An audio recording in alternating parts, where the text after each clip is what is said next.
This story begins with a group of carriages heading somewhere. The little girl in the carriage asked the man to look at her, asking if he was 12 years old because she was 2, questioning who would be the younger sibling. For the boy, it didn't matter, and if she wanted, she could be older one. So the little girl murmurs that it was very tedious. The boy, in turn, says that she could then be the younger sister, but she asks when she said she wanted to be the younger one, because the most important thing from now on was that they would be a family. Leaving the boy surprised by the girl's words, thinking that now he was becoming a family with strangers, but he also had a family before. His name is Boris Jaimin, the second son of Jurkin Jaimin, the lord of the Longroad Travaches. 12 years ago, at the Jaimin residence, a funeral was taking place, and a man welcomes the protagonist, saying it was a shame that only he was by his side that night. As he could see, his family was highly recognized in the martial arts world, and he was sure that he would grow up to be a brave warrior who would inherit the armor and sword passed down by the family. The treasures called Winterer and Snowguard his brother would have to share with him, mentioning that the lady of the house had passed away and the young master might hate the next children. But Yevgen was very kind and sure he would give love and affection. So Boris had to survive in that nation where countless people died from revolutions every day. His uncle had been excluded from the family and now dreamed of the day he could take revenge, so they could lose their lives at any moment because of that revolution. Even if a bloodbath happened in his family or if someone went after the treasure, he should not worry. A survivor among them would definitely seek revenge. The Jaimins should never forget love and kindness. Boris was the one who should survive until the end of this painful world, because he was the chosen one. Returning to the protagonist, a maid says there was a spirit in Lake Emera, and no matter what happened, he should never go near that lake. That place was visible from the property at night, especially during stormy nights. Its eyes glowed in the dark, feeding on those who dared to approach. For this reason, he should never go to that lake. The next day, the protagonist tells the other man what the maid had said. The man says he need not worry about that, because he was there to protect him. That was Yevgen, the eldest son of the Jaimin family. Noticing his brother's smile was brighter, he wonders why it seems something was out of place. Getting up, his brother says it was time to practice. Grabbing a sword, the boy begins to practice fencing. Yevgen says he should make sure to be within range because he was swinging the sword too far, mentioning that his form wasn't bad while continuing to train the boy. The protagonist advancing towards his brother ends up falling. Meanwhile, 2 people were watching the 2 brothers, and the man says Yevgen liked his younger brother. However, that man seemed not to like that, saying it was pathetic for someone who would be the heir to the family. That was Jurkin Jaimin, the head of the Jaimin family. Noticing something, the man seemed to be on alert. Meanwhile, the 2 brothers continued to train, and the protagonist thinks that feeling still continued, wondering why it was happening. Then Yevgen accidentally hits the boy, who starts apologizing. The protagonist, in turn, thinks it was the first time he had felt the sensation of someone trying to kill him, right after the boy faints. Another man appears saying that it was urgent, and they should not return to the family home. Because Vlado Jaimin had returned, for the protagonist, that strange feeling could not be controlled. Sometimes it became active, turning into a form of foreboding. Meanwhile, a man was arguing with the dog, asking if he had forgotten his master after so long. In the family's office, one of the servants calls the head, asking if he should let him in. Allowing the man, he soon enters the room, saying it had been a long time. That was Vlado Jaimin, the younger brother of Jurkin. Continuing, the head says it had been a long time since he had expelled him and was surprised to see that he was alive, thinking he didn't know why his brother had returned, and if he had gone there to die. Looking around, the man says nothing had changed in that place, and the only difference was that things seemed older, asking to offer a drink because he arrived early in the morning to have a conversation with him. Sitting at the table, the 2 begin to drink. The man asks if he remembered when they were young. In the Longroad field, they trained fencing, where he even recalled the comfort of their swords. At that time, they skipped training to play in the hills, but he ended up being reprimanded by their father for not behaving like an older son. The head, in turn, asks what he wanted. The other man says he was very impatient, mentioning that Prince Kong was after him and would become the elected head in the elections this time. When that happens, those on the other prince's side will be enemies. The reason he had returned was to ensure his family's survival, but for the head, if that was all, he should leave the mansion. Then the man says that the mansion didn't entirely belong to him, because their parents passed it on to both of them. The head asks if he had forgotten what he had done. Because of him, their sister had died. Then the man tells him to think carefully, and if that was his fault. Continuing to speak, the head says that if it weren't for his dirty schemes, she would still be alive with her fiancé. But for the man, that fiancé was a madman who had killed his own wife. The head, in turn, throws a drink in the man's face, asking if he dared to give such an excuse in front of him. Then the man says that even after all this time, he was still the same way. The people of Travaches are very stubborn, dividing into many factions. Questioning if he thought his children would be different in that house. Saying that this was his last chance. Since they were brothers, he decided to go there to forgive all his mistakes, and the elected head Khan would also turn a blind eye to the things he had done. The only thing he needed to do was leave the mansion. The head says that even if he were killed, he wouldn't give him anything. Then the man starts to leave the room, saying they would see how long that would last.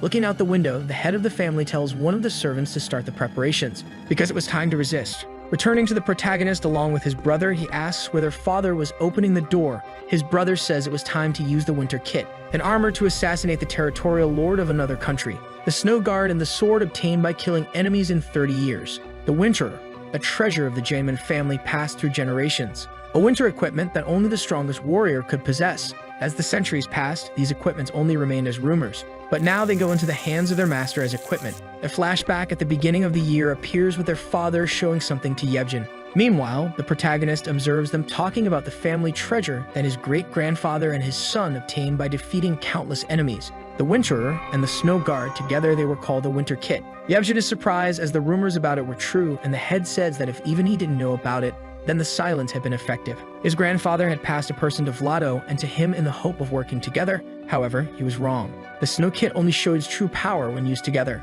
As it would be 20 years, he should learn his role as the heir to the family. And if something happened to the family, he should flee with the Winter Kit. No matter what happened, he should survive protecting the family's heritage, because his family would survive through him, and he should not lose it no matter what happened. Meanwhile, the protagonist listened to everything in the background. The sword called Winterer and the winter armor were the family's last treasure. Boris, looking at the sword and armor, says that they were very cool, and his brother asks which one he thought was better. The protagonist in turn mentions that the armor should be heavy, so the sword would be better. Then his brother takes the sword, giving it to his brother, saying he would give it to him when he was old enough to wield one. Trying to hold the sword, it was still too heavy for the boy, and his brother says that now that was his sword. Since that day, his brother always said the same thing many times, and perhaps because of his reminder, he started to think that the sword was really his. However, he was just a child compared to his brother. This sword should be his, and there was no way it could belong to him. His brother mentions that their uncle had started a rebellion, and their father had foreseen everything, saying they should do what they had planned. There was a time when Butler Tulk spoke to the protagonist about rebellions. A rebellion that happened within the family only had winners and losers where they had no right or wrong side. And even with so many deaths, there would be no punishment. Since Boris was also a member of the Traviches, he would understand when the time was right. Returning to Yevgen, the boy says he would borrow the sword. Then Boris says he didn't need to return the sword because it was his brother's, because their father had given it to him. However, his brother was already convinced that the sword was no longer his, saying he would return it when the rebellion was over. Although the sword was heavy now, he shouldn't worry so much about it, and in the future, he would truly be able to handle it. Hugging the boy, Yevgen says he was a warrior. Looking out the window, a flash of light appears. Then his brother says it was starting. Outside the mansion, an army of soldiers marched, saying to serve the new master and help revive the Jaemin family. The head, looking at that turmoil, thinks that although it couldn't be compared to the time when his father was there, he still had the Jaemin soldiers who swore loyalty to the family. On the mansion's balcony, the head starts shouting if they dared to invade Longard. The soldiers, noticing the head, ask if he would hide like a coward. Then the other man makes a magic circle using a skill. Observing that magic, the soldiers question if it was fire, giving the order to kill that traitor. The soldiers on the other side are intimidated because the other army had a mage. The head, in turn, says that the Jaemin family would never fall for such a trick. At that moment, he is surprised, wondering what that thing was, because a kind of giant snake was in front of his army. That was a summoning from the frozen kingdom called Krygl. Observing the troops, he notices that the archmage named Jong was there, not believing that Chan had assigned Jong to Vlado. Right after, everyone starts evacuating the mansion. That creature begins to attack the mansion.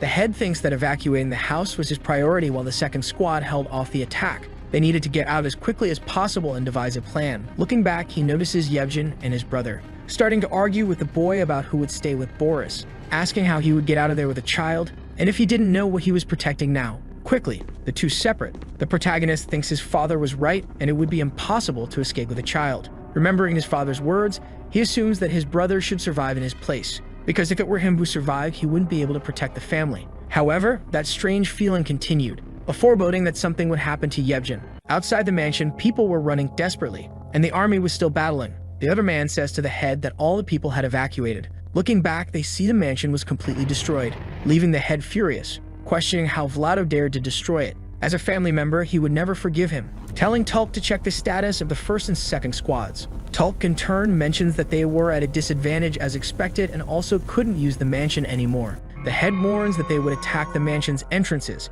giving the order to split the remaining soldiers into two groups, hiding in the bushes waiting for his command. Boris asks how they would manage with that monster chasing them, but his father says it was okay as long as they didn't go to the mansion. That monster couldn't attack living beings and half of his body was in another world. Then the servant starts whistling, seeming to give a signal. Near the mansion, the head asks Boris to follow him and then retreat. When the fight started, he should run straight to the field because he needed to flee. The boy, confused, asks where he should go. His father then remains silent, telling him to go to Lake Emera.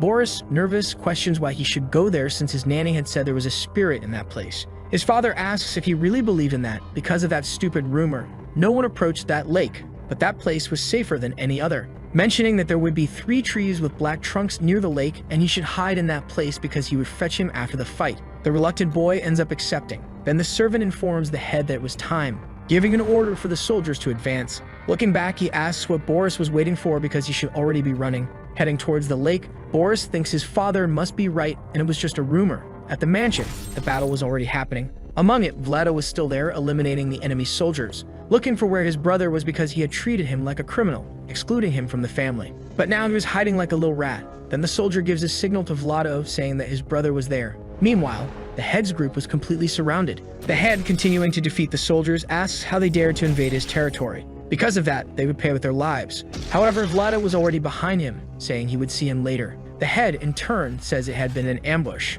Vlado mentions that he was no longer the person he used to be, because now he had gotten older, attacking the head of the family again. Tulk, noticing this, tries to help, but Vlado says he would kill him along with the head. However, a flash of light appears in the middle of the battle, leaving everyone disoriented with that fog. Amidst the darkness, someone was making a magic circle. That was Tulk healing the head of the family. Vlado says they were using cowardly tactics, attacking the two, but they end up disappearing, leaving Vlado furious. Meanwhile, the only enemy and the elected head Khan was working with her uncle. He was the one who had imprisoned all the soldiers and mages. That man desired the winter kit, as well as the loyalty and cooperation of the Giantman family. For that to happen, their father had to be eliminated. However, their father already knew all that, and that's why he made them both escape as the only hope to continue the family. Soon after, a portal appears with Tulk and their father coming out of it. Questioning what had happened to their father, Tulk warns that he had been poisoned by a very resistant poison, so his magic was useless, asking them to flee first. Worried if they were okay, Yevgen mentions that a light had appeared and then disappeared. Tulk in turn becomes apprehensive, assuming that one of Quira's eyes had been activated, a spell that allowed seeing from afar. With that power, the great mage Zhang would be able to find even a needle in a haystack, and since he had seen a light flashing, their location was probably already exposed. Yevgen asks what they should do in that situation. Then Tulk says they should just wish for luck, saying again for them to flee, and if they understood their father's will, they would comprehend that it was just to protect the family and the treasures. Meanwhile, Vlado's soldiers were heading towards the head of the family's location. Vlado, in turn, becomes irritated because they had gone towards Lake Emera, the ancient fear of the Longered people in a forbidden place. A flashback of the past life of the 3 brothers appears as they walked in the fields, the only person they cared about in the Giantman house, the only one who saw his older brother and him as equals. On another occasion, Vlado asks how he let Yenny join the family that way. Junker says that he might be from another faction, but that was his decision, and now there was nothing they could do. The only thing they could do was wish her happiness. However, Vlado didn't think that way. Sometime later, the man tells Yenny that her fiancé had gone to Lake Emera. The poor girl is surprised, wondering why. Desperate, she goes to meet her fiancé. Vlado thinks it had been a success, because his subordinate would kidnap her in that place and wouldn't let her go to another family. However, that had been what he had planned, but things did not turn out as he had thought. Some time later, the girl returns to the mansion completely different. She had become a witch because of a spirit. Vlado thinks his plan should have worked and she should not have gone near the lake, saying to his brother that they should call a doctor. But she no longer belonged to this world. Even though he didn't agree with it, he had done something he should never have done. Vlado says he never thought that would happen, because he never thought that Coward would go to Lake Emera. The head, in turn, says that his excuses had no value, and from that day on, he would no longer be part of the Giantman family, giving the order for everyone to return to their homes. Drawing his sword, he says that insanity due to an evil spirit could only be cured in one way, which was death. Vlado, desperate, begs his brother not to do that. Returning to the present, his group was still heading towards Lake Emera. In the darkness, a group of zombies appears. Desperate, the army starts to flee. While Vlado was defeating the zombies, they kept appearing, mentioning that he could smell that repugnant odor from the lake, and he would be lying if he said he wasn't afraid. Returning to Yevgen, Tulp was telling him to flee with the protagonist. If he understood his father's wishes, he would comprehend that it was just to protect the family. Hearing a noise, the servant says that if they got closer, they would be discovered. However, the boy didn't want to leave and would stay to protect them. Noticing that Vlado was near, he mentions that they could be dead soon. Yevgen says that the family's inheritance should not be protected but used to defend it in such situations.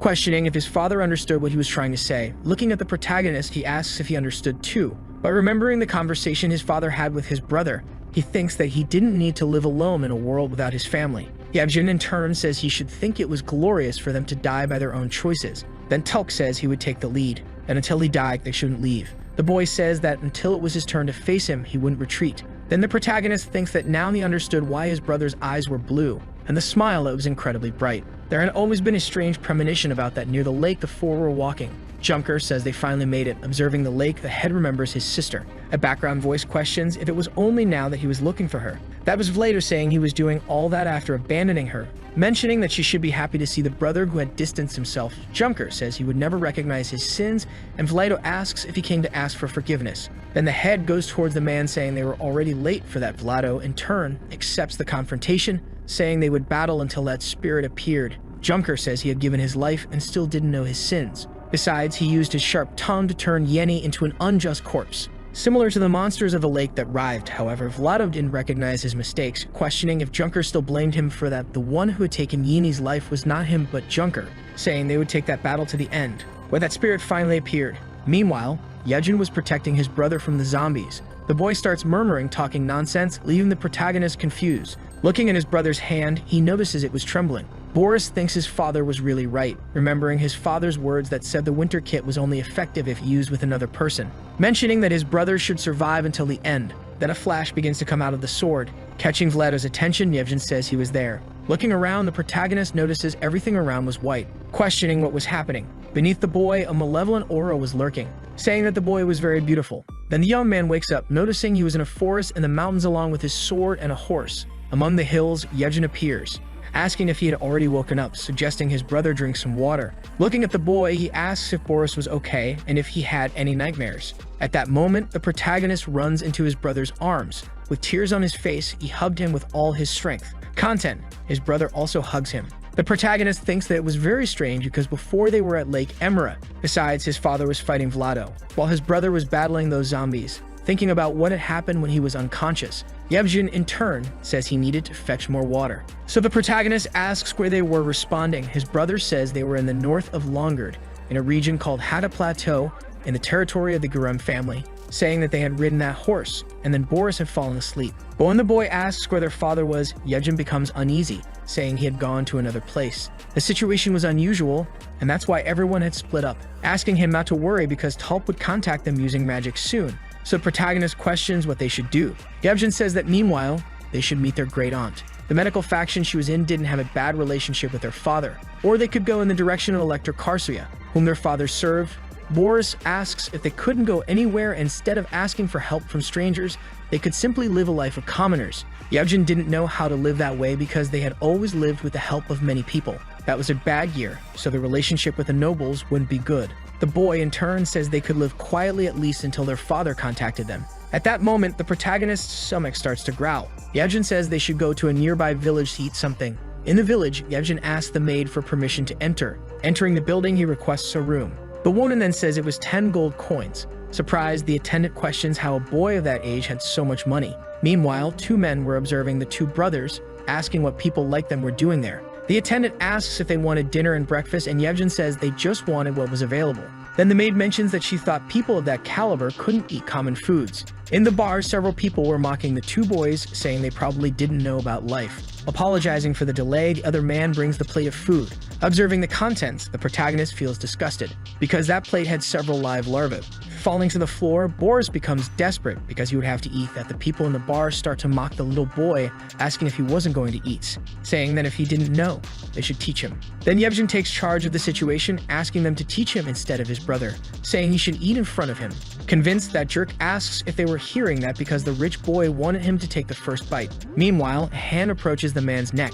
In an instant, Yevgen smashes the man's head on the table, saying that as it was a house specialty, he shouldn't hesitate to eat, inviting the man to sit at the table. Irritated, the man tells him to take his hands off his neck. While Yevgen takes a spoon with the soup, the man asks if the boy would really force him to eat. Boris, observing his brother's actions, is surprised. With a threatening look, Yevgen notices his brother staring at him. Letting go of the man's neck, he says he should be grateful, because he didn't have a strong enough heart to force others. Stating they would eat later, the two withdraw. However, the other people in the bar didn't like their attitudes, questioning where he was going. Quickly, the boy slaps the man, who, fallen to the ground, starts to threaten Yevgen. Reacting to the threat, he thinks about drawing his sword. However, he couldn't do that, and instead of the sword, throws a chair at the man. Then the bar owner tells the men to grab the boy, where a group starts to surround Yevgen, starting to attack together. Meanwhile, he notices two people holding his brother. With a malicious smile, the man says he should have been nice from the beginning, saying that he had caused a mess at a party like that and it seemed he had no manners. Looking at the protagonist, the other man says he should teach him good manners, holding the boy's mouth, apparently trying to force him to eat those larvae. Immobilized, Yevgen asks them to stop, questioning what they were doing with just a child. But the woman says that after his brother, he would be next, questioning if he wanted to eat instead of him. Quickly, the young man accepts to eat his brother's part. The other man says that if he wanted to, then there was no choice, asking him to take a bite, and if he refused, he would give everything to his brother. Opening his mouth, Yevgen eats those larvae. With a threatening look, the young man watches the man, who becomes scared by that determination. Then he swallows those larvae, saying that his name was Yevgen Jaimin, eldest son of Junkard Jaimin, the Lord of Longard, challenging that man to a duel. The people around are surprised that he was the son of the Lord of Longard. Outside the tavern, the boy asks the man to reveal his identity, because at that moment he would kill him. But first he would give him a chance to redeem himself. During the duel, he should admit his defeat by lying face down on the ground, and he swore he would make him consume every drop of that soup. Observing his brother, the protagonist thinks that although he had seen him wield a sword before, he had never seen him in a duel, mentioning that he seemed like a completely different person. The other guy, in turn, gets nervous, wondering if he wouldn't kill him. Looking at Yevgen's sword, the people around question what sword that was. Then the other man says he had seen a sword like that before. Somewhere in the world there is a winter sword, asking if that was really possible because that boy had it. The man thinks that if those rumors were true, it would be too risky to fight face to face. Now that he was in that situation, he should strike first, rushing towards Yevgen. Quickly, the boy defends the attack. The man wonders why he was so strong. With a penetrating look, Yevgen observed him, delivering an attack on the man's sword, which ends up breaking his sword. The people around are surprised by the boy's skill, questioning how he had done that. The other guy on the ground, completely defeated, says that it was impossible.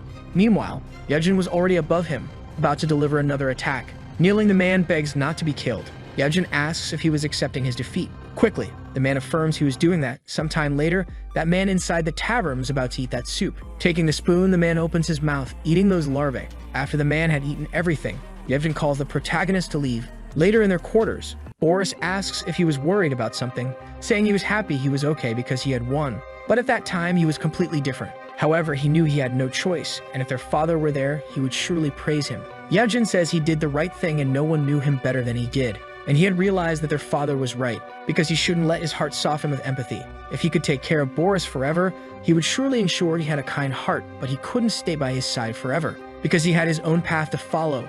To find his way, he must become stronger, and he must close himself off so others wouldn't know what he had inside. So he should understand that quickly, because the world wouldn't let him be weak. The protagonist asks if he had decided to return to the clan, thinking that he had said that out of fear he would become weak, because now they were alone. Yevgen suggests they go to sleep, asking him not to take off the armor because he didn't know who might enter at night, saying he would stand guard so he could sleep first, mentioning he would wake him at midnight. Sometime later, Boris wakes up, noticing his brother sitting by the bed, asking if it wasn't already midnight. Looking closer, he sees tears falling from his brother's face, wondering if he was dreaming because it was the first time he had seen him cry, and if he should console him, but he didn't have the capacity for that, returning to sleep on the bed. By day, the protagonist was riding a horse next to his brother. Remembering the previous night, Boris thinks he had never seen that side of his brother and wonders if he should say something. Asking what the name of that flower was, remembering that in the past he told stories about flowers, questioning if Yevgen had forgotten that at sunset. His brother says he couldn't see the city, and it seemed they would have to camp at night. Later, the two were resting by a campfire. With a cold look, Yevgen stands up, asking his brother to grab his sword, saying that he had followed them there but still chose to be a coward. From the bushes, an unknown figure appears. A man with an axe in his hand appears with several soldiers by his side. Yevgen mentions that he had many subordinates to protect him, noticing that the guy he had forced to eat the soup was also there. However, the other man says they weren't there to help that man, but to obtain that sword. Yevgen thinks that was expected since when he had the chance, he didn't finish that man, assuming it must have been a mistake to reveal his name. Then the other man asks what they were waiting for, giving the order to attack them, charging at the two brothers. Quickly, Yevgen defends the attacks, saying that it was a sword they would never have. Observing his skills, the other man says he wasn't bad at all, asking if the boy could withstand his attack. Coldly, Yevgen seems to await the attack. However, he loses concentration as a chain is wrapped around his sword. Another man appears, saying that he was good for a child, but it was all over now, and he wouldn't be able to use any of his strength in that situation. Then Yevgen uses his sword's ability, freezing those chains which end up breaking. The other man says it was an honor to witness something that was once only rumors. The legendary power that froze anything was real, mentioning that looking at that sword made his mouth water, thinking about what would happen if he did something to his brother. Yevgen supposes that all his movements were exposed and it wouldn't be difficult to defeat them, but he couldn't abandon his brother. Boris, in turn, says that 12 years was not a short time. The people around mock the boy, asking what he was saying. The protagonist says it meant he knew when he needed to die, and that wasn't the time. Irritated, the man says they would see if that was true, rushing towards the poor boy. However, he doesn't hesitate for a moment. Desperate, Yevgen asks him to stop. The other man tells the boy to feel his arrogance. But at that moment, an arrow hits the man's neck, falling dead to the ground. Everyone around is surprised, asking what had happened. Questioning where that arrow had come from quickly, Yevgen embraces the protagonist, protecting him from the arrows. Confused, the boy also didn't know where those arrows were coming from. In the background, an unknown figure says he had fought very well. Then a group of hooded figures appears, showing part of his face. The man says they were their saviors, and if they couldn't thank him a little. Suspecting that group, the boy thanks them, saying he wouldn't give anything in return. The other man, in turn, asks if he had something to offer them. Noticing that all those people from before had been killed by that group, Yevgen thinks they were very skilled, questioning if they were allies or enemies. The other man says they seemed to be children of a rich man and if their father had something to offer, saying they would be satisfied just with that bonfire. Then Yevgen, thanking them, mentions they seem skilled. Revealing their identities, the man in the yellow hood says his name was Kami, and the other was Jokum. The one with the mustache was called Joel, and people called him Screw. The other girl says her name was Goto, and people called her Janny. Noticing that the two brothers still didn't trust them, the man says they could leave the bonfire if they wanted. But the two didn't want that, saying they could rest. Around the bonfire, the two brothers rested with that group. The other woman hands a gurney to the protagonist, asking if he wouldn't eat immediately, saying it wasn't poisoned. Looking at the two, the girl asks if he was his brother because he was too young to be wandering around those deserted lands. As you can see, they accepted work for money and sometimes went to places offering work for enough money, asking if he had heard of the immortal land. Canopoli long ago was a magical kingdom so prosperous that the city was wrapped in gold. But now they had nothing because of the war, and now it was a land full of vengeful spirits and death. The mortal land is a place where people enter alive and return dead. Observing the boy, she asks if that story had surprised him and he should be imagining horrible things judging by his expression. Yevgen says it was practically impossible for her to have returned alive from that place because that place could not be entered and exited easily. It was no wonder that was the name. The other man asks him to look at that arrow in his hand. The tip of it had something, telling him to be careful not to touch it because it was a deadly poison capable of killing even ghosts. Then the woman asks him to stop with that because it wasn't as if they were in Ganapoli, because they just walked through the place, bringing things that the ghosts use. Asking the two if they wanted something as a gift. Shoving a golden ring, she hands it to the protagonist. Looking at that ring, Boris notices some images on it, where several people were dancing, mentioning that it was very bright, and he had never seen a city of gold, but it seemed to be in front of him. The dust of the sand that shines under the sun, the giant golden pillars along with the roof of the place. All of that was incredible. Sometime later, the protagonist was apparently inside a hotel. The owner of that place welcomes them. In that place, the people from before were also with the two brothers. Then the man says she seemed tired, and the girl replies that she had some problems earlier. Handing a key to Yevgen, she says they must be tired and should rest a bit. Accepting the offer, Yevgen thanks her. Going up the stairs, the man bids them good night. Sleepy, the protagonist mentions that it had been a very tiring day. Affirming, Yevgen says they could rest a bit today, since now there shouldn't be anyone following them. A flashback of Boris's life appears with someone calling him. That was Vlado standing in front of him. But Boris didn't know who he was, responding that he was his uncle. He asked if the protagonist was playing alone, questioning what that toy was and if he wanted to show him something really fun. Picking up the boy, he lifts him. Vlado says he would never forget that, wondering what would happen when that person knew about it. While still holding the boy in his arms, Vlado heads towards a well. About to place the boy inside, he begs his uncle to stop with a frightening look. His uncle seemed to have no remorse. Then Boris wakes up tied up. In the background, his brother was also tied up, saying he had finally woken up. Boris, in turn, asks where they were, then Yevgen says they should escape quickly because the sword had disappeared. Confused, the protagonist asks who could have done that. However, his brother starts to laugh hysterically, saying that Boris was still a child who didn't know the world, that he hoped he wouldn't be like him at his age. Affirming that the protagonist should have been taught by their father instead of him, but from now on, it was time to repay what they had received. In the reception area of that place, Yevgen throws the man to the ground, saying he had no time to waste. and he would ask only once, questioning who had tied them up. The man says he didn't want to get involved in that, and they hadn't said Yevgen could fight, and at least those sponsorships weren't on him. Confused, Yevgen asks what he had said before, saying that it was indeed Janika's name. That gang had sold him to Lacourtable. Those people bought people and used them as mercenaries until they got their money, mentioning they would come to pick him up soon. Yevgen, in turn, asks where that gang was. Then the man informs they were at Helmer's tavern and would leave again that night because that was the time they usually move. With a threatening look, Yevgen calls his brother, saying he was in a hurry. Sometime later, the boy asks the protagonist to stay at a distance and watch everything. Yevgen thinks he should make sure to punish those who deceived him, and his brother needed to see all that, mentioning he wanted him to be a kind person, but didn't have time for that. Soon after, Yevgen enters the tavern. The people around were discussing a noble family that had been completely destroyed. Observing two people, he realizes they were those men from before. Questioning where the others were entering the bar, the boy grabs a plate. Meanwhile, he hides his sword. Approaching the man, Yevgen asks if he had called him, but the man didn't know what he was talking about. Yevgen, in turn, says that a lady was outside asking about him. Looking up, the man says that was very strange. When he was about to finish the sentence, he notices the face of the person in front of him. Suddenly, the two become desperate. Then Yevgen hits that plate on the man's face, quickly draws his sword, piercing his hand. Nervous, the other man asks who he was. Then the boy says he was there to find his sword. However, the man wasn't in the mood for conversation, attacking Yevgen, who easily dodges, attacking the man. He defends his strike, saying it wasn't his business. Immobilizing the man, Yevgen says he was just a shameless thief, asking him to tell where the sword was before cutting his wrist. Also wanting to know where Janika was. Responding, the man says they were going to sell his sword for money. Starting to leave, the man says Janika, along with the black gloves, would come after his head. Pointing the sword at the other man, he says he already knew that would happen and shouldn't have fallen for that dirty scheme. Then he says Janika would negotiate the sword, but that was just to show it off. She probably planned to keep it for herself. The main weapon of Romovac is a crossbow, so he must insist on selling the sword and dividing the money. If he went to the north entrance of the village around midnight, he would see a group of mercenaries, and if they saw him there, they would be eager to hand him over to the mercenaries, mentioning that he should remember Janika was a dangerous woman. But Yevgen would definitely regret it if he lost the sword. Pulling the sword from the man's wrist, the boy says they would never meet again. At night, the protagonist and his brother were walking on a road. Yevgen seemed worried. Then he says that from now on, things would only get worse. And there was something he could do that wasn't just something his father could do, killing people. In his thoughts, Boris' brother wasn't like that, supposing all this happened because he was trying to protect him. Continuing to speak, Yevgen mentions that when you have someone to protect, you end up doing anything, even if it means killing someone. Affirming that his brother should value that just as he could do anything for Boris, he should also do anything for his own well-being. Therefore, he should value himself more than any treasure, so that he wouldn't die or be abandoned or even get hurt or sick. He should survive all of that. Enduring this world was painful, but even so, he should survive.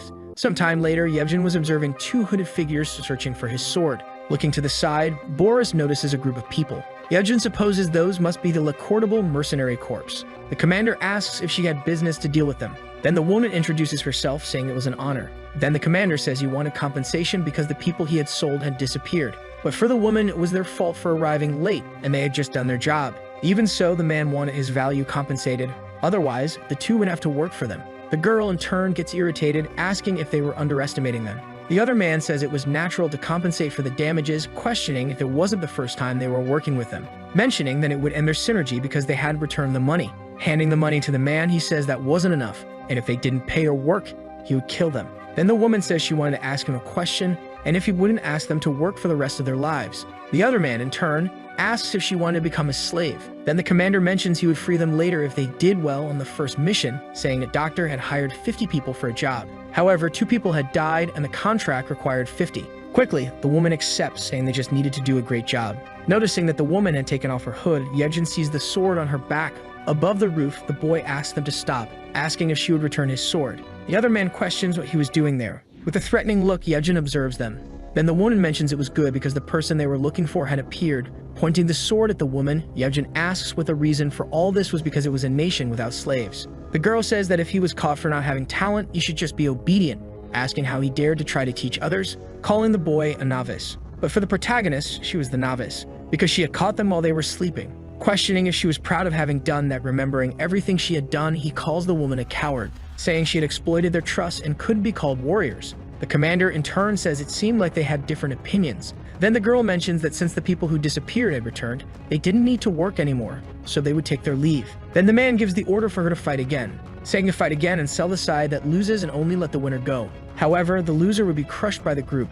Sometime later, the duel was about to start. Yevgen asked the woman to draw her sword. Confident, the girl says she could win by drawing the protagonist's sword. However, she hesitates because if she took out that beautiful sword, the commander would certainly take it. Drawing the sword from its sheath, the girl tells him not to blame her after selling him, attacking Yevgen, who manages to dodge, surprised because she was fast. The woman in turn mentions that he talked too much for a novice, delivering several attacks to him.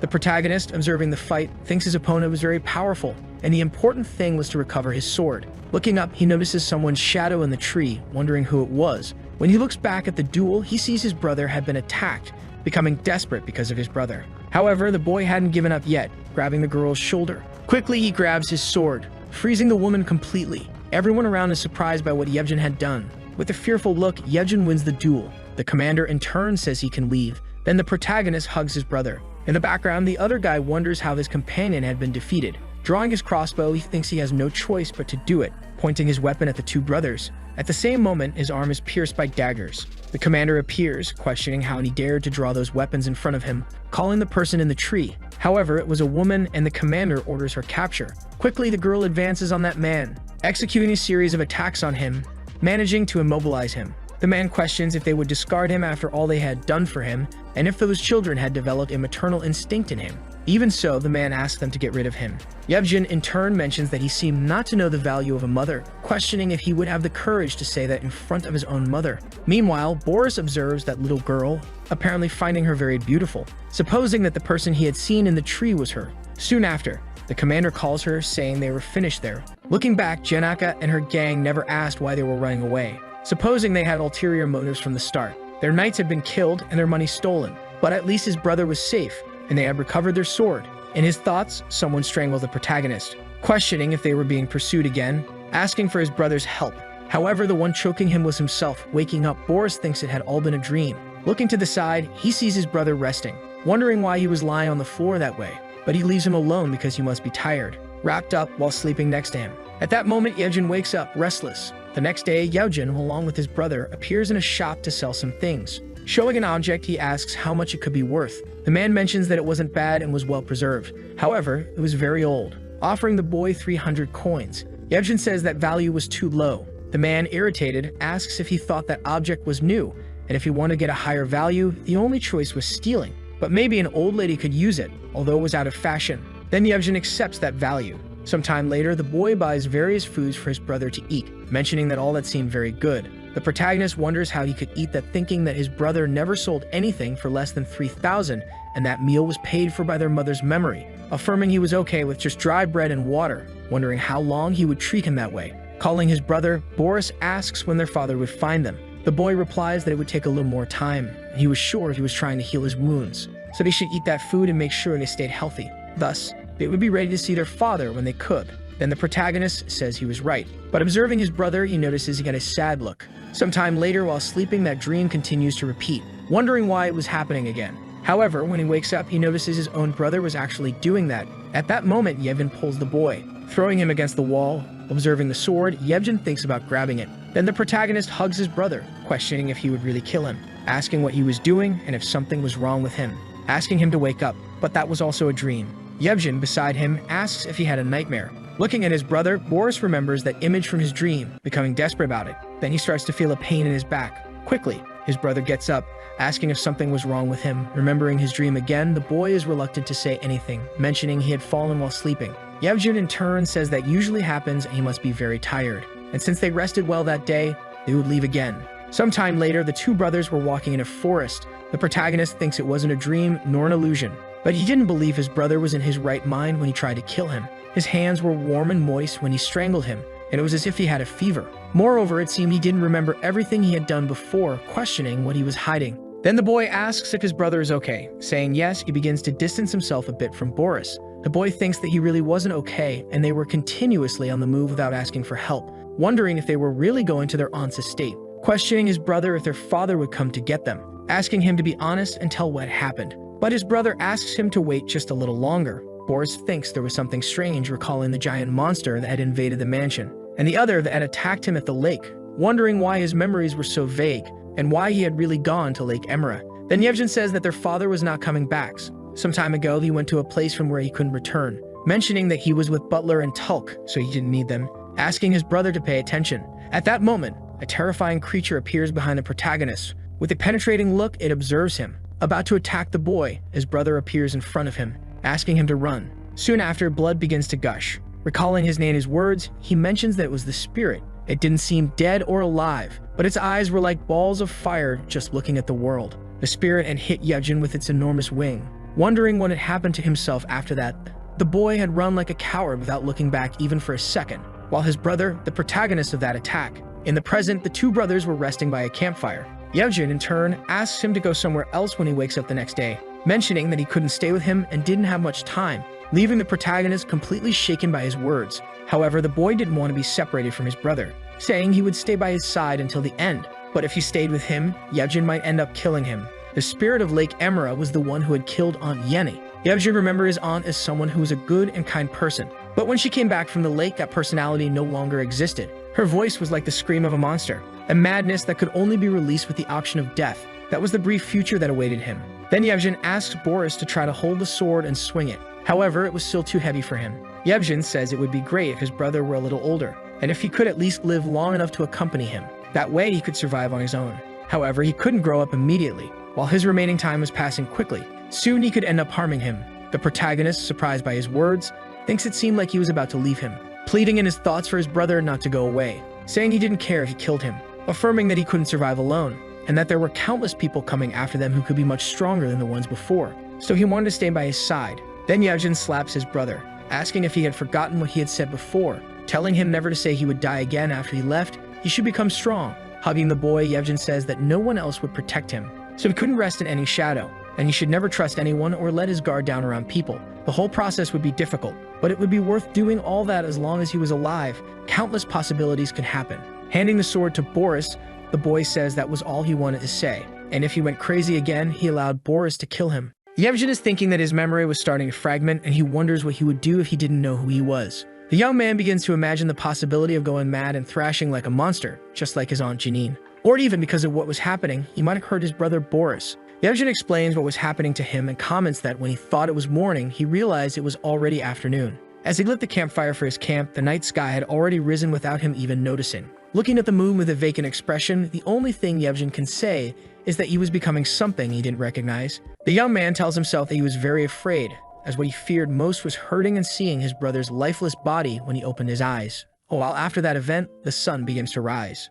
Boris, who had gone out for a moment to gather some branches, returns to the camp and sees his brother lying near a tree, almost asleep. The boy questions Yevgen why he doesn't sleep a little, as it had been 3 days since the young man had been awake. Still with that same vacant expression, the older brother cannot believe it had been 3 days since he was awake. Our protagonist, seeing that nothing would help, just puts the sticks on the ground. Soon after, his brother approaches and states that he should keep the snow armor as he no longer needed it. Boris promptly refuses, retorting that it belonged to Yevgen. However, the young man informs him that armor would be of no use to a dead man. As he takes the armor in his hands, our protagonist remains still, not knowing what to say. His brother, sensing that he was in his last moments, asks if the boy could promise never to seek revenge. He explains that for a long period, countless nobles of Travaches tore themselves apart in wars of political factions, and if only one side had chosen to forget that resentment or chosen to forgive the other side first, that tragedy would not have happened. Yevgen adds that through the dispute between his father and uncle, everything happened, and for that reason he prayed every day that Boris would never get involved in those family quarrels. The older brother comments that the boy will grow up and continue to experience and see new things. And when that happens, he wanted Boris to forget what had happened until that day and forgive his uncle. After that conversation between the two, night finally falls. While Boris was taking a nap, Yevgen still continues trying to stay awake. The young man, who was almost dozing off, wakes up and thinks to himself that he couldn't sleep. Yevgen continues trying to fight off sleep until, at one moment, he imagines himself in a field of flowers where his father and sister were calling him. Boris, seeing his brother lying down, goes to him, closing his eyes and asking the young man to sleep and rest peacefully. The blonde, even after that, wakes up and sees Boris returning to lie down and sleep. He keeps his eyes open, lying on that comfortable grass. Suddenly, he sees something amazing. Looking up at the sky, several shooting stars begin to fall. Yevgen stands up, simply enchanted by the scene. The boy makes a decision and states in his mind that he now knows what he can do for his brother. We see a letter written by Yevgen saying to Boris that after a long, stressful day, it was time to rest, and the shooting stars had left a trail behind. The letter also said that Boris should not worry and sleep well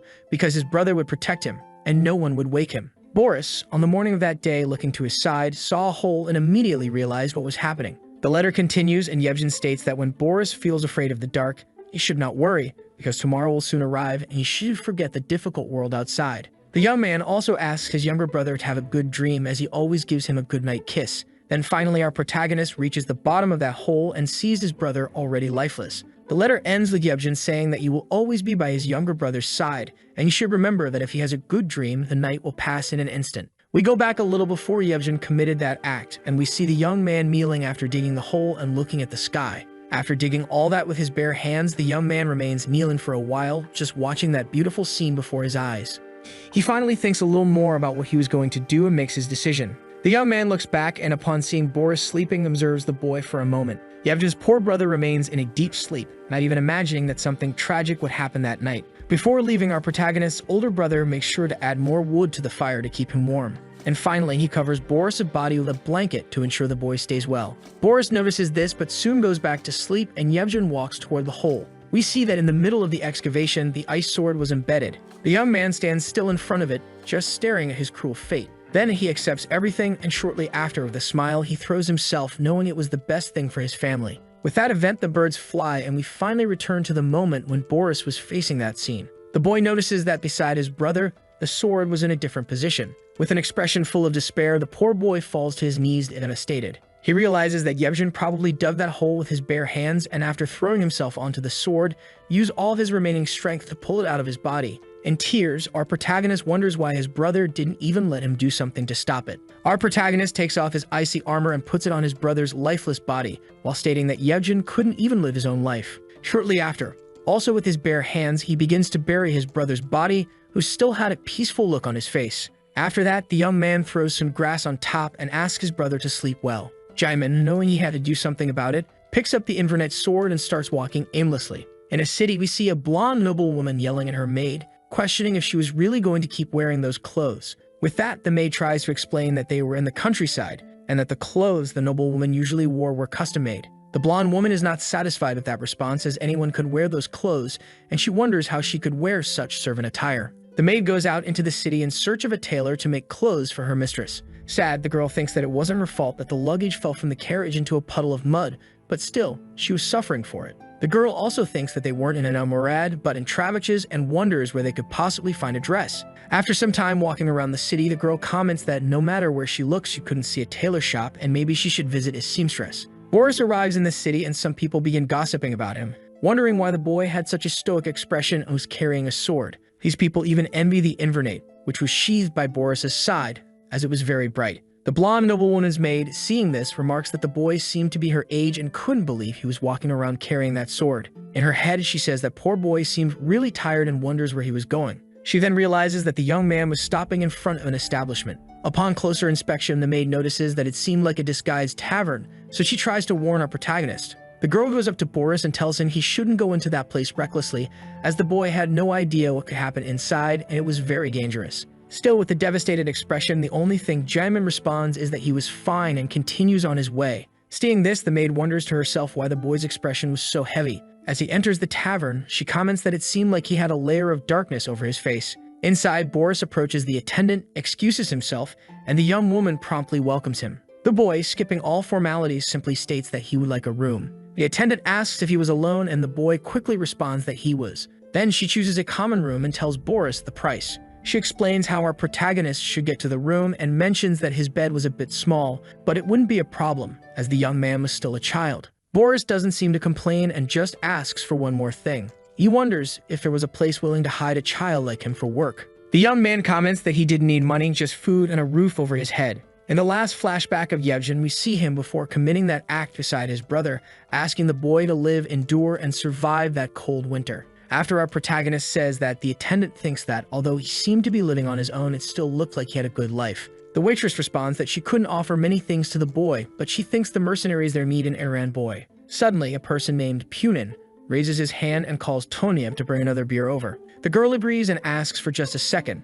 Then she informs Boris that the man's name is Punin, and he was the blacksmith of that town. Tonya also adds that Punin often says he needs an assistant, so the young man should talk to him. Before leaving, Tonya asks for our protagonist's name and introduces herself. Even hesitant, as he doesn't trust anyone, the boy introduces himself back. After talking with the blacksmith for a while, the man comments that Boris seems so thin and weak and questions if he was capable of surviving a blacksmith's work. Our protagonist replies that honestly, he wasn't sure what needed to be done, but he had determination. Puna is happy that, at least, the boy wasn't a liar. He also says he imagines that Boris wasn't born in a peasant's home, so he asks which family he came from if there had been any recent conflict. In his head, the blacksmith thinks that he sold some weapons to a few noble families recently. The man tells himself that conflicts often happen between noble families, and the reason is usually when one wants to kill the other to gain their possessions. So if Boris experienced one of those conflicts, he could understand why he had that expression. Seeing that Boris didn't want to talk, Punin promptly understands. However, he still comments that it wasn't important.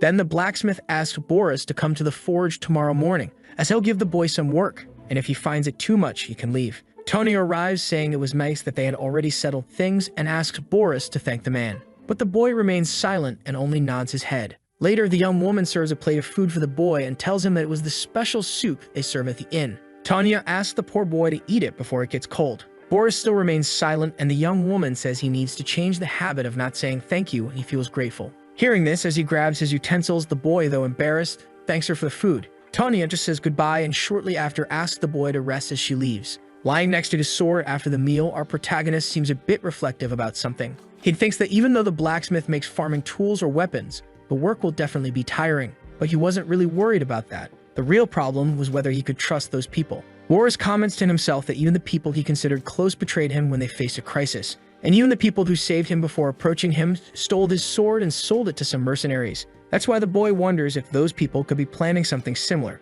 So still with that thought, Boris says that the friendlier someone is, the more rotten the betrayal could be. That's why it was better for him to check if the forge really existed and if the blacksmith was a trustworthy person. As he leaves the tavern, someone was speeding by on a horse. So idiot nobles almost run people over in the street, shouting at them to get out of the way immediately. The young man, upon seeing Boris in his path, asks if the boy was crazy, but the child seemed to be lost in thought. With extreme arrogance, the wealthy youth doesn't seem to try to slow down to prevent the accident and continues straight, stating that Boris should get out of the way. Boris, unfortunately, doesn't react quickly enough and is hit by the horse's hoof, which gets startled. Our protagonist is thrown to the ground, injured. The jerk asks why the boy did that and if he wanted to die. He states that if Boris stayed in their way, he better get on his knees and beg for forgiveness. All the nobles gather to mock Boris, and the other people present apparently back away, fearing what might happen next. Boris apologizes for getting in the way of those people, but states that they were wrong for riding so fast in a place full of people. The leader of the jerks dismounts and another rich boy follows him,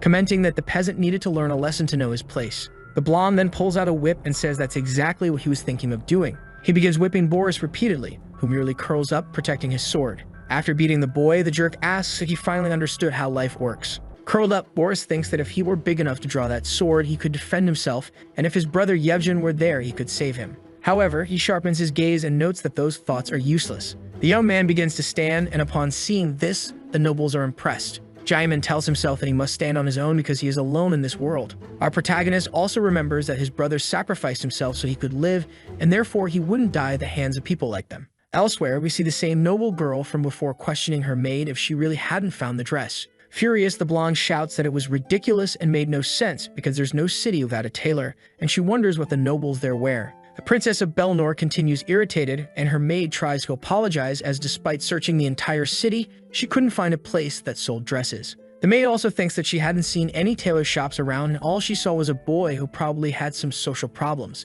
Suddenly, the girl's father calls her Rose and asks if he can come in. The girl, extremely excited, immediately agrees. Soon after, Count Ganymed appears, showing the dress and saying he brought it for his daughter. Upon receiving the dress, the young woman is completely enchanted and declares that her father is the best person in the world. He then asks her to get dressed quickly, as they will go for a walk through the city that night. The man also mentions that learning and observing the traditions of other countries is a good way to help her grow, and Rose promptly agrees. Later, we see the Count galloping with his horse and some attendants around him. Rose, confused, asks her father where he got that dress, as Kamiya couldn't even find a store. The Count explains that he bought it from someone who makes custom orders, and his daughter asks if the noble women of that country don't wear dresses. Ganymed explains that there are no nobles in Travanches. He seems interested in something and asks his servant to take care of his daughter, then immediately rides off with his horse along with his attendants. Upon seeing a scene, the Count becomes irritated and orders some people to stop immediately. We then see that those people are the rich jerks from the previous chapter, who were beating our protagonist. The young man, completely injured, is hugging his sword, unable to defend himself.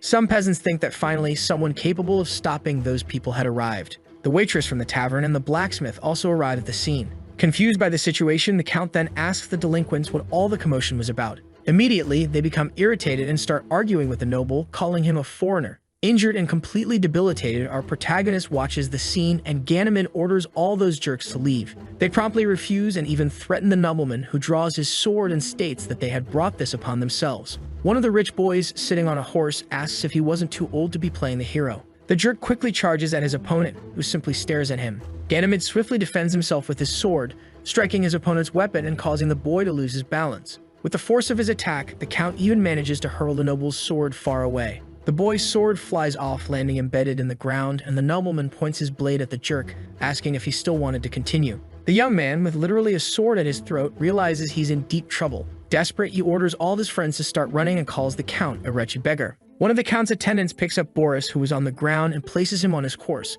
while the Count asks if someone could find a doctor. The waitress from the tavern, who had helped our protagonist earlier, quickly approaches the Count and says there's a pharmacist 3 houses away. Rose was extremely worried, calling out for her father. The man takes his daughter back into his arms and mentions that he made her worry, but everything was fine now and no one else he saw would suffer the injustices of a noble. He also tells his daughter that she should keep that in mind and do the same. However, while looking at Boris, who was completely injured, the girl can only think that she didn't like dirty people. The next morning, our protagonist begins to wake up in a comfortable bed. The young man, confused, wonders where he was and asks if those flowers on the wallpaper were from his mother's room. Jamin looks to the side and quickly gets up, startled, realizing his sword wasn't there. A woman was beside our protagonist and informs him that his sword was under his bed. Confused, the young man asks where he was, and while wiping his face, the woman explains that she needed him to stay still because she was going to check his injuries. The woman also asks where Boris's home was, and the boy promptly responds that he didn't have one. So she asks if he was a traveler, as he didn't seem like one. The former noble explains that even if he had a home, he couldn't return to it, and that's no different from not having one. The maid sighs and asks if he was a little boy with some kind of tragic past, since those are usually the stories of children who leave home. She also comments that the Count saved him because he was kind, but the boy shouldn't bother the man and should return home. Boris becomes extremely confused, and the servant informs him that it was Count Belnor of Animard who saved Jaimon. Camille arrives at the scene carrying some clothes and asks if the little boy had woken up. The woman approaches Boris and examines him for some reason. Then she says that the boy was mistreated for staying at that type of inn, and that's why Boris should consider himself truly grateful that Ganymede had passed by. Immediately after, Camille also hands a set of clothes to our protagonist and asks if he could move. Then she states that the Count wanted Boris at dinner, so after getting ready, the boy heads to the table. Ganymede welcomes Boris and says he's happy to see him up and about. Seeing this, our protagonist can only think that the person in front of him is Count Belnor, the one who saved him. We see that on the table there's a huge feast with various dishes.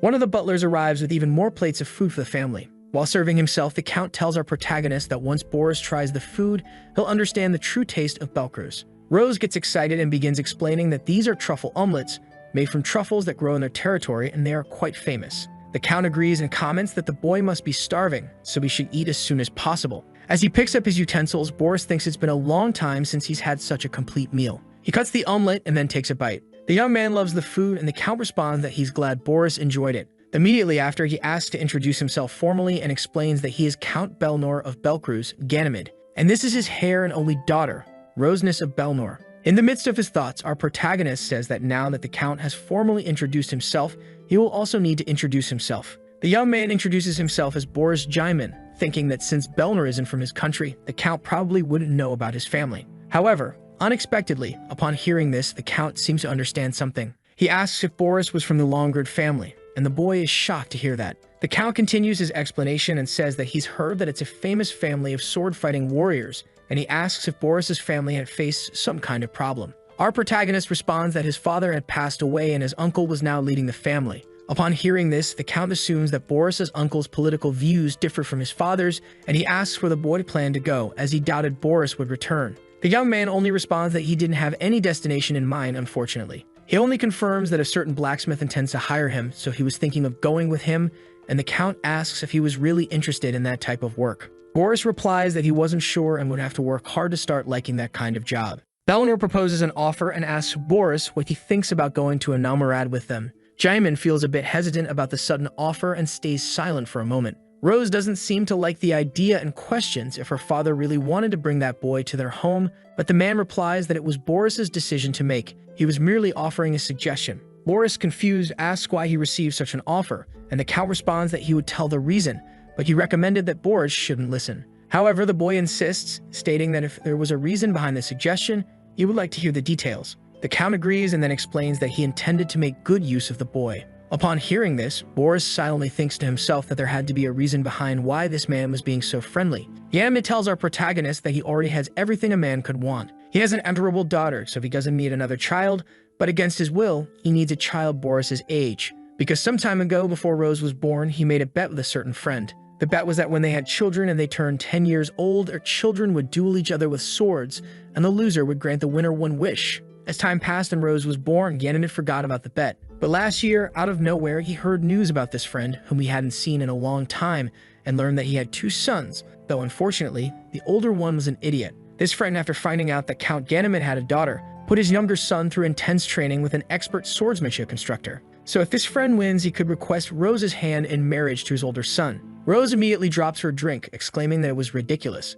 The girl asks her father if he's serious, as she has no intention of marrying an idiot. Ganymede asks his daughter to calm down and swears on his honor that he won't let that happen. Our protagonist, confused, points out that since he isn't the Viscount's son, he has no right to fight in this duel and asks what his role would be. The man then explains that he would simply say he adopted Boris and raised him in a separate region, bringing him back now for the duel. Thus, Boris would be treated as the Count's son. He also says that if Boris wins, he will receive an unparalleled reward, and even if he doesn't, he won't be punished. He'll just be asked to leave the territory. Still confused, the boy asks why he was chosen when there were many other people in the village. Jamin also says that he was just a random person the Count helped by coincidence, and beyond that, the man didn't know anything about him. The Count replies that while he could find dozens of ordinary boys, it wouldn't be easy to find one who has received some form of education. The man also informs him that once they arrive in Anamurad, Boris will have to act immediately as if he were the Count's adopted son, with honor and etiquette. Moreover, Jaimin's family was one of the most famous sword-fighting families, and Boris undoubtedly had that natural talent within him. That's why the Count asks what Boris thought of the proposal and if he would join them. The boy ponders deeply, realizing that his life had no other real options. Our protagonist tells himself that if he goes with the blacksmith, he'll be able to live a peaceful and quiet life, and it wouldn't be bad to live while hiding his identity. Compared to that, Anamurad is a far-off land, and if he goes there, he'll face new challenges and obstacles. But by doing so, he'll be able to leave Traviches, which has been his main goal. After all, it was this land that killed his father and brother, and he lost so much simply because he was born there. After accepting the offer, as he prepares to leave, the boy begins to think that he truly wants to leave, because this country is tainted with blood. Before boarding the carriage to start a new life, Boris looks back, remembering his brother asking him to survive, and thus he makes his decision. During the journey, we see several carriages traveling down a dirt road. Inside one of them is our protagonist, along with Camilla and Rose. The blonde girl looks at Boris, thinking that the boy doesn't talk much, and that it's incredibly boring. Rose then asks Camilla which one of them was older, and the maid responds that she wasn't sure. Rose tells Boris that she knows he is 12 years old because he had mentioned it before, and she is also 12, so she wants to know who is younger between them. She's trying to start a conversation, thinking that through this interaction they might be able to talk a bit before they get home. However, cutting the conversation short, the only thing Boris replies is that he doesn't care. The boy says she could be older sister if she wanted, and the girl gets extremely irritated. She tells him to wait and asks when his birthday is, since hers is on April 8th. He replies that his birthday is on June 12th. Hearing this, the only thing Rose says is that he's boring. Boris, to put an end to the conversation, declares that he will be her older brother, but Rose is quite confused, thinking that's not how she wanted things to go. During the trip, a small argument starts between the two, and the bickering continues for a few hours. A bit farther away, already in the kingdom of Anamurad, we see a beautiful palace. Rose, as she steps out of the carriage, runs toward her mother. The woman has a stern expression and doesn't seem overly excited about her daughter's return. She quickly scolds the girl, telling her that she shouldn't run while wearing a dress. Our protagonist also steps out of the carriage, thinking that he couldn't believe how bright the place was and that he had truly come from such a distant land. Looking at the Belnor family, the boy tells himself that no one here would recognize him. Izavo asks her husband if that was the child he had mentioned, and the man replies that yes, it was. He explains that it had been a long journey back, so they should go inside to finish the introductions, and Izavo agrees. All the servants begin unloading the family's luggage from the carriages and carry them into the palace. Later, we see the whole family gathered in a room with Boris. The matriarch finishes drinking her tea and tells Boris that she received a letter earlier, so she has a basic understanding of the situation, and he should feel comfortable here. Rose tells her mother that she always wanted an older brother, so she decided she would be the younger one. Her father laughs and asks Boris if they've grown that close already. Ganymede also says that while Boris is here, he should call him father and call Izavo mother. In addition, you must remember his new backstory. He is the youngest son of the Elbuan family, the fallen lord of Vansk in the south of Travanches. He became the adopted son of Belnor at the age of 5 because their families were friends and Boris has only received financial support from them, but grew up with his father after his mother passed away. After that, his father also passed away, so the boy came to the Belnor castle. After telling this fabricated story that our protagonist must memorize, Ganymede asks if the boy understood. He also adds that there are a few people in the castle who know a bit about Boris's situation. These include Hugh, the knight, and Willa, who cared for him when he was sick. Rose's maid, Camilla, and the people who were with the Count when he helped the boy also know part of the story. However, not even they know the full truth, and the only people who know everything are his wife and Rose. Finally, the Count tells Boris that he must respond to others according to what he just explained and asks if the boy understood. The only word that comes out of our protagonist's mouth is that he understood, and the boy thinks that while the story was made up, it had some similarities to his real life. The Count then orders his wife to prepare a room for Boris as he thinks it's best not to have him far from Rose's room. Ganymede also mentions that he knows a perfect place for the boy, the second-floor room in the Tower of the Moon. Upon hearing this, Izavo seems slightly surprised. However, she quickly agrees as it was the Count's order and Rose wonders if her brother will really stay in that room. The Patriarch adds that he will find an instructor to teach Boris swordsmanship, and until then the boy should rest and recover from the long journey. To conclude, Rose's father asks his daughter to show Jaimon the castle the next day as the palace is large, and it's easy to get lost. Rose then suggests that Boris should have a servant, and her father proudly remarks that she is already thinking about her older brother's well-being. The Count affirms that he intended to introduce Boris to the servants in the morning, and he will let him choose someone he would like to have as a servant. Hearing this, Jaimon realizes that the man was genuinely treating him like a father, something he could barely remember happening in his own biological family.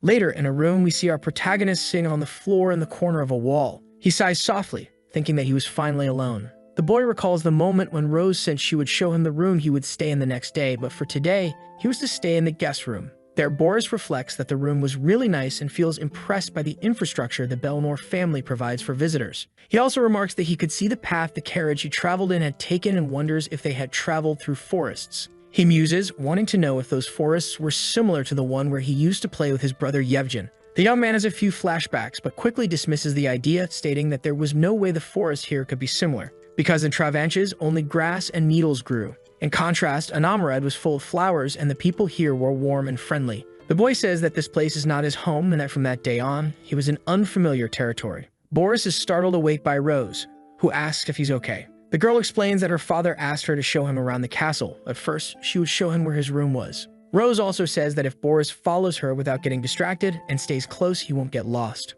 Our protagonist remains silent, simply listening to Rose's explanation. As they walk, the young girl informs him that there are 4 towers around the Belnor castle, and the Moon Tower is to the south, where his room is located. After a short walk, the doors to a grand and beautiful hall open. Boris is greeted by an enormous, majestic room, and he asks if that's really where he'll be staying. Rose, delighted by his reaction, confirms it. Camilla arrives, apologizing to Lady Rose, explaining that she had been busy and hadn't noticed that she had woken up. The blonde girl forgives her servant and states that she will be showing Boris around and wants Camilla to follow them from a distance. Observing the situation, Jaimon recalls that he, too, had servants in Travanches, but they all felt like family, unlike the Belnor family's methods. After showing the massive room, Rose finally shows him where his comfortable bed is located. The girl also comments that some clothes have been hung in the wardrobe and that they'll teach Boris when to wear them. Rose explains to Boris that, excluding her parents' room, this is the best room in the castle, and she was supposed to have it when she turned 15. Therefore, she asks our protagonist to make sure to keep it clean while he uses it.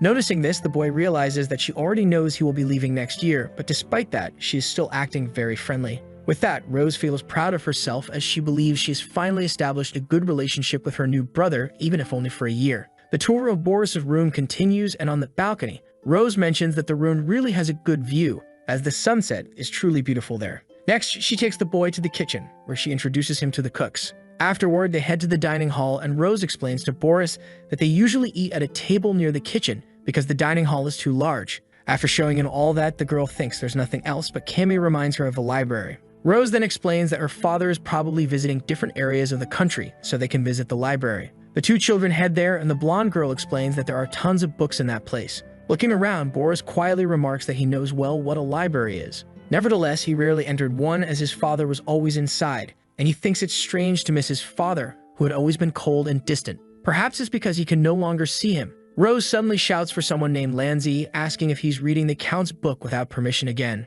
The young lady scolds the poor boy, stating she couldn't believe he sneaked in again to read that book. She grows furious, slapping the servant's hand and asking how he dared to do such a thing. The princess also says the boy should know his place and demands to know what he was doing there. Rose places her finger on Lanzi's forehead and says she will tell her father about this and that the Count will keep a close eye on him. Witnessing this scene, Boris thinks he can't believe that servant sneaked into the library in the absence of his master. The poor white-haired boy apologizes to the young lady, admitting he was in the wrong. Analyzing the young servant, Jaimin thinks he has a different air about him compared to the other servants, and he is maintaining his composure even after being caught. The girl forgives the young boy, saying she will let it slide today because Boris is here, but if she catches Lanzi again, she will indeed tell her father. The white-haired boy bows, thanks the lady, and begins to leave. As he passes by Boris, the protagonist notices something odd about the boy's presence. Boris thinks that this young man didn't seem to be from Anamarad, just like him. After the tour, we see the Count and Boris standing before several servants. Jigman introduces Boris of Belnor to the staff, stating that he has been his adopted son for 7 years. The Count explains that his son will be living in the castle from that day on, so he expects everyone to treat him with the same respect and care they show Rose. The Count also mentions that the boy will need a servant, so he asks Boris to choose someone. Lanzi and Boris exchange a few glances, and Boris already has something in mind. In his thoughts, Boris realizes he can't be certain what will happen or what mistakes he might make. So having someone around his age might be good, as they're likely to overlook certain situations. He also tells himself that someone a bit naive would be easier to deceive than someone intelligent, but he's curious about something. Boris wonders why he is so intrigued by the boy he met in the library, as he had a different aura compared to the other people there. The young man then tells his new father that he would like someone around his age. Ganabin, after thinking for a moment, informs Boris that the boy at the end of the line is named Lanzi, and he asks if his son wants that servant. The boy promptly agrees. Immediately, Ganabin calls Lanzi forward, and the young white-haired boy approaches his master. The small boy bows before Boris and introduces himself as Lanzi Rosenkrantz. The Count then introduces Boris as the young master and instructs Lanzi to give his best while serving him. Lanzi simply agrees without showing any signs of dissatisfaction. Looking into the eyes of his new servant, Jaimin thinks the boy appears to be a simple servant, but he detects no hint of respect in his voice. And remembering how Rose reacted earlier, Boris thinks he understands why she behaved the way she did. Razin then tells Boris that he will take him to his room and mentions that there are a few things he wants to discuss with his master. Upon reaching the luxurious room, the white-haired boy asks Jaimin to sit down. Our protagonist, after sitting, mentions that he's a little thirsty, and Lanzi quickly serves him. After drinking the water, Boris places the glass on the table and asks what his servant wanted to tell him. Lanzi explains that he would first teach him about the Count's family. He then informs Boris that Master Ganimant patrols the country once every 10 days and travels to foreign lands every 2 months, with the duration of his trips being uncertain. Kranz also reports that Celtica is where the Count travels most often, and he also visits nearby territories to trade local spices. Lanzi further explains that although the master is generous to those around him, he isn't the type to easily forget someone who crosses the line. Upon hearing this, Boris thinks that the man values his people and his territory, but remains strict with them. The servant continues his explanation, informing Boris that the lady of the house usually stays on the property, waking early in the morning and going to bed early at night. She is the type to be offended by any mistake, no matter how small, and hearing this, Boris assumes this is likely a warning. The servant intended to speak about Lady Rose, but quickly states that Boris likely already knows what kind of person she is. Upon hearing this, Jaimin thinks that his servant probably couldn't be careless about what he says regarding Rose, especially after what happened in the library. The white-haired boy then informs Boris that the lady's birthday is next month and there will be many visitors from all over,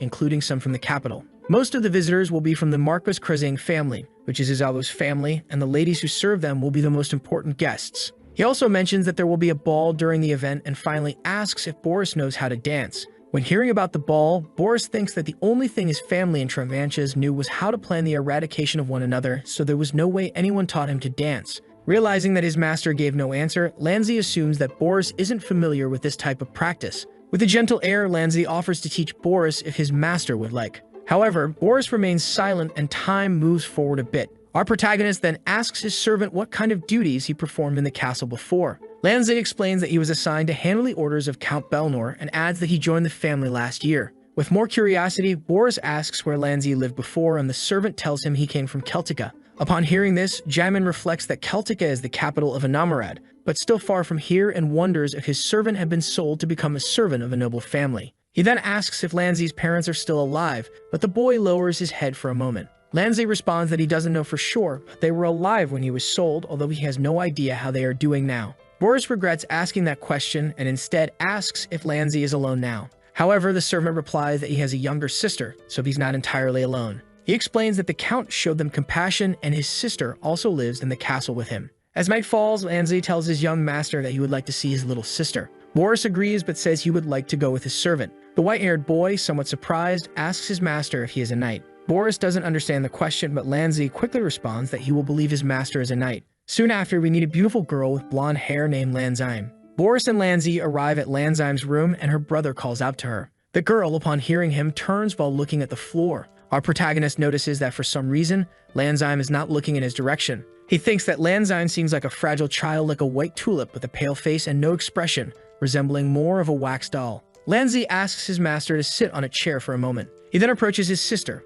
holding her hand, and asks if the view outside looks better to her. The young man begins to gently caress his sister, asking if she saw the birds flying outside since they looked so beautiful. Crayon starts to describe the birds, talking about their blue wings that glistened in the sunlight, saying he wishes he could show them to his sister for real. Watching this tender moment, Boris thinks he never imagined that Lanzi would have this side to him. He can't believe his servant is sharing all the good things that happened during the day with his sister, talking about how many beautiful things the world has to offer. Boris reflects that even though Crayons appeared cold and indifferent, he had things he found beautiful in his own way. In that moment, even though they were all in the same room, Boris feels as if Lanzi and his sister were in a distant world that only they shared. Lanzi stands and remarks that his sister seems to be in a good mood. He tells her it's not good to stay in the sun for too long and asks what she thinks about taking an afternoon nap, as she might dream of harvesting corn. Jaimin is confused by the situation, and hearing this peculiar language, he assumes it's some secret only the two siblings understand. Ruzin gently lifts his sister into his arms and places her onto the bed.